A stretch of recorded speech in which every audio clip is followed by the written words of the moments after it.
The destruction from these wildfires has been no respecter of persons, from celebrities we know to countless people whose faces we don't know personally but empathize with their loss. I found out about a person I know personally whose family is now among the thousands who lost everything in Tuesday's fire in Altadena. They left their home thinking they would come back, and like so many others, there's nothing left to come back to. A neighbor sent this piece of video to Tracy Roberts and Latoya Frazier. You guys, our house is gone. Showing them what's left of their home of 13 years, the house behind the black gate. There's so many homes that are gone.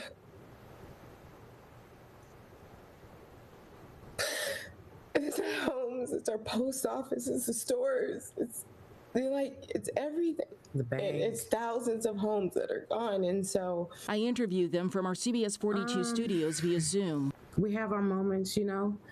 1 minute we're up because we're alive, and next minute, you know, I hate to, you know, I mean, it was everything that I worked so hard for since moving to California. I mean, I grinded and I did everything I was supposed to do for my life, for our lives, and gone in an instant. Take us back to Tuesday night, around the time you guys showed us some pictures from as you were leaving the house. What's going through your mind even at that point? Are you thinking you'll be able to come back home?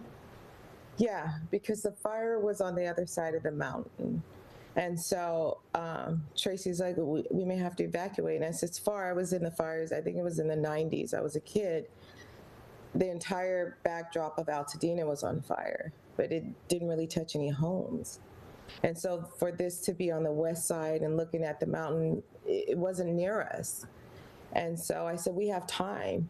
But they didn't.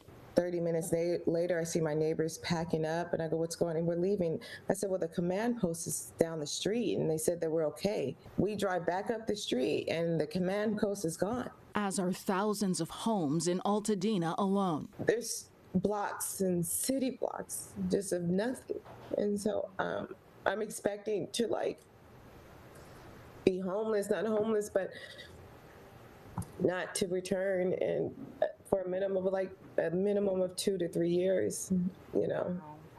What can people do to help you, but also your community? Because again, as you said, nobody really knows what that rebuilding looks like. Do you feel that you have support? The city is, you know, doing drives, donation drives, clothing and all that. We don't need like clothes, like people need rentals. The rentals are tripling in cost, and so it's just like price gouging. It's like that's not helpful to people that are going to have to pay rental and continue to pay their mortgage on a burned property. My students are reaching out, like, you know, sending condolences, but like, we also lost our home, Miss Frazier. Like, you know, we have 3 more days here. Like, we don't know where to stay, and they're like cities away, and like everyone's like driving up the rental prices, and these are families, like thousands of families like this one now burned out of their homes. A GoFundMe has been set up for the family by Colby Henderson as they begin what is sure to be a long journey to recovery. We'll attach it to this story. You'll find it at CBS42.com.